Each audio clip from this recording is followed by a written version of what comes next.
And we're getting news reports that Hamas leader Yahya Sinwar may have been killed in an IDF operation in northern Gaza today. A lot is still unclear, but to unpack what happened, what we know about what happened so far, and what this could mean, and who Yahya Sinwar was, joined here by my DropSite colleague Jeremy Scahill. I'm Ryan Grimm. Jeremy, thanks for joining us on short notice. Good to be with you, Ryan.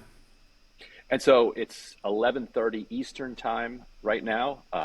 You may, as you're watching this, know a little bit more about this than we do at the moment, but we'll try to give you the backstory and what this means. So, Jeremy, I guess first of all, who is Yahya Sinwar? And while you're answering, I'll try to put up one of the photos that is suggestive of the fact that they did indeed kill Yahya Sinwar. Well, first of all, the caveat here is that what we know about this right now is entirely coming from the Israeli military and Israeli intelligence. There have been previous reports indicating that Sinwar was killed or may have been killed. The same scenario played out with other senior figures within Hamas, including Mohammed Daif. With the sort of all-encompassing caveat that it is, it's dependent on, much clearer evidence. We can discuss what we know at this point, and that is that on Wednesday night, apparently there was a routine patrol in the south of Gaza, and there was some sort of, this is all according to the Israelis, we have to emphasize. Hamas, as of this moment, has not put out any statement. But there was some sort of a routine patrol happening with Israeli occupation forces in southern Gaza. There's indications that it was either in or near Rafah. I had thought northern Gaza. Okay, good. Okay, interesting. Go ahead. And there was, according to the Israelis, some kind of a firefight. Initial reports was that there was an RPG fired by the Israeli forces at a building where there were Palestinian resistance fighters. More recently, they've indicated that it was tank fire that hit the building, and some of the images that we've seen look like a heavier munition was used because it collapsed part of the concrete structure onto the individual that they're identifying as Yahya Sinwar. And then these soldiers, when they went inside, and what they say is that they're always looking for the Israeli captives that are being held in Gaza. They came across the bodies of what we understand now 3 individuals who we believe are Palestinian resistance fighters, and the soldiers saw one of them and believed that it was Yahya Sinwar. He's a very distinct, looking guy. The last image that Israel claimed that the world has seen of Sinwar was a grainy image that the Israelis released. They said it was captured from a security camera in one of the tunnels in southern Gaza. Was a kind of side and rear view of a man walking down a tunnel with other individuals. But since then, we haven't seen anything. And Sinwar has only put out a few statements. He did release a couple of letters to foreign dignitaries after Ismail Haniyeh, the political leader of Hamas, was assassinated in Tehran, and Sinwar was then made the head of both the military operations on the ground inside of Gaza, the political leader in Gaza, and the head of its political bureau, which is largely based outside of Gaza. The story of Yahya Sinwar in some ways is the story of what happened to the Palestinians of Gaza. He was born in a refugee camp in Khan Yunis in 1962. And he himself was part of the original formation of Hamas. Soon after Hamas was formed, Yahya Sinwar was arrested by Israeli forces, and he was accused of being a hitman, essentially, for this new group that was emerging that was responsible for taking out collaborators who were working with the Israelis. They also tried to pin on him allegations that he was involved with ambushing or killing Israeli soldiers, but he ends up spending 22 years in an Israeli prison. And in fact, Sinwar was released in 2011 in a exchange deal for the Israeli soldier Gilad Shalit, and you had more than 1,000 Palestinian prisoners released during that deal. And one of the chief negotiators was Yahya Sinwar's brother, Mohammed Sinwar, who also is a significant figure in the command structure of Hamas and certainly in its ground operations over the past year. So Sinwar emerges from that prison and becomes quite quickly a revered political leader of Hamas, and ultimately then takes control of the organization. But while Sinwar was in prison, Ryan, he spent his time studying, and he himself has talked about this and written about this. He spent his time studying the Israeli state. He read the memoirs of Shin Bet, former Shin Bet heads, other Israeli intelligence officials. In fact, by hand, he translated from Hebrew into Arabic these memoirs and would disseminate them to other political prisoners, Palestinian political prisoners, arguing that you have to study the enemy in order to defeat the enemy. So, but the thing I want to emphasize is if Yahya Sinwar died, a couple of things here. First of all, the Israelis have often portrayed him, and their political cartoons show this, as kind of a rat hiding in tunnels using Israeli captives as human shields. And it appears from even Israel's own narrative about this alleged killing of Sinwar that he died in combat, wearing combat gear. They said there was no sign of Israeli captives around him. And already on social media, in the Arabic language, you see a lot of people saying that this is a holy shaheed, that this is a martyr who died fighting for the Palestinian cause of liberation.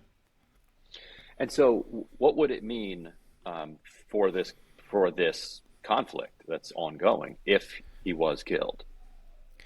Remember some months ago there was reporting, and it was based on leaks coming out of the Biden administration, that the Biden administration was dangling what they claimed was valuable intelligence to help the Israelis locate Yahya Sinwar. Now, the U.S. has been providing Israel intelligence on so-called high-value targets throughout the duration of the past year, but I think that what it indicated was not so much that the U.S. necessarily knew where Sinwar was and was withholding that information from Israel, but rather that I think the Biden administration has felt like if Yahya Sinwar was killed, it would allow them to argue with Netanyahu, the time is up to say, declare victory and let's wrap this thing up.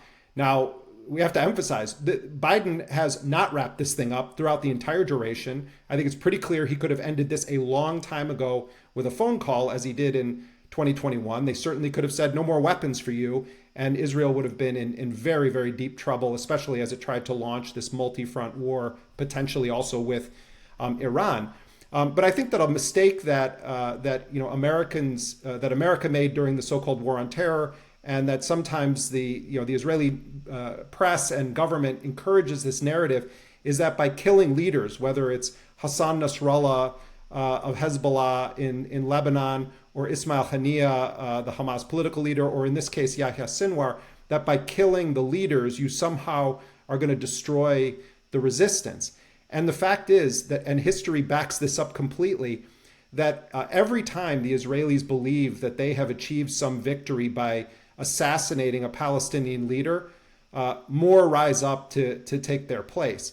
What I think it's indicative of, though, Ryan, is that Netanyahu from the beginning never actually wanted a deal here. He sabotaged every possibility of a ceasefire, of a prisoner exchange. You have 10,000 Palestinians that are right now being held in Israeli custody. You have high-value political prisoners being held in Israeli custody. If Netanyahu wanted to make a deal to release the Israeli captives from Gaza, they would have had to give over not just Palestinian children, which they're holding and who they subject to military tribunals, or people that had posted WhatsApp or Facebook messages that the Israeli state has outlawed, but there would have been political figures. Chief among them, and number one on the list of Hamas, even though he's not a Hamas member, was Marwan Barghouti, who actually emerged as a leader of the Second Palestinian Intifada, was part of Fatah, and then became a paramilitary leader. And he's been decades in Israeli prison. Some compare him or say that he's akin in ways to a Palestinian Nelson Mandela, one of the few figures that many people believe would have the ability to unite both Gaza and the West Bank and all of the factions into a unified Palestinian entity that would make a very clear demand for a Palestinian state to be recognized. It seems as though what Netanyahu decided was, I'm going to burn Gaza to the ground. I'm going to kill as many Palestinians as possible. I'm going to destroy the entire infrastructure of Gaza. And if it means that 100 plus Israeli captives get killed in the process, it was a price worth paying. That's what I think really needs to be emphasized here. This shows that Netanyahu and the Israeli state, the security establishment, embraced a scorched earth policy that was aimed at obliterating Gaza as a Palestinian territory and many of the residents of Gaza with it. So they can say, "Oh, this is a great victory," and watch for the Biden administration also to make an argument. This means that you've won the war. 76 years of oppression, of apartheid, of colonialism, of targeted killing, of mass killing, of starvation, of blockades has shown that you cannot kill the Palestinian resistance by killing the people who happen to be the leaders at any given time in history. Certainly, that theory will be tested at this point, because it seems like Netanyahu has no intention of letting up. This comes at the same time that Biden, the last question for you here, has issued this very late ultimatum that puts a 30-day ultimatum that aid must get into Gaza, that puts it past the election. Already, I'm getting reports from aid workers saying that the aid trucks that they're claiming are getting in aren't actually getting in. And in fact, they're pulling out vetted drivers from the trucks and beating and arresting the drivers, doing everything they can to kind of make it look publicly like they're letting aid in while actually thwarting it on the ground. So is this all of this just on hold until the election? I think it's pretty clear that the Biden administration doesn't have any intention of actually cutting off weapons to Israel. The farthest that they're willing to go is to take, in a symbolic way, the most contentious weapon in the eyes of the U.S., these 2,000-pound bombs that caused horrifying civilian deaths, and to kind of temporarily pause them. Let's remember that just in recent days, the White House authorized the deployment of the THAAD missile system to Israel, supposedly to defend against potential Iranian counterstrikes. 100 U.S. Military personnel went with it. The weapons flow is continuing. Yes, there's probably a degree to which this has to do with the election. And Kamala Harris has been given many opportunities to indicate that she has any difference of perspective than Biden on this. She's not only declined to do that, she's doubled down on saying that she's been in the room and she supports the policy entirely. I think there are probably many people in the Biden administration that for a variety of reasons are really fed up with this. And it's totally toxic to the election campaign of Kamala Harris. But I wouldn't look for anything significant to happen out of this. I do think that Biden personally is going to try to use, if Sinwar is confirmed to be dead, is going to try to use this to make an argument that now is the time for a deal. From Netanyahu's perspective, I think he says, we don't even need to make a deal. We can just keep killing through this. And what I think they're going to hope for is, let's try to recover as many living hostages as possible. He's gambled with the lives of these Israelis for an entire year. Israeli forces have killed numerous hostages on their own. This all could have been done a long, long time ago. At least since July 2nd, this could have been ended in a very clear way when Hamas told international mediators that it accepted the terms of the Biden plan. So I don't think you can put any hope that the Biden administration is going to back up any of its expressed frustration leaks with real policy. All right, Jeremy Scahill, my co-founder over at DropSite News. You can find our work at dropsitenews.com. I'll also put a link down in the description below to a 20% off discount that we're giving for subscriptions to Breaking Point's viewers. Check that out. So, Jeremy, but Ryan, one plug. I think people.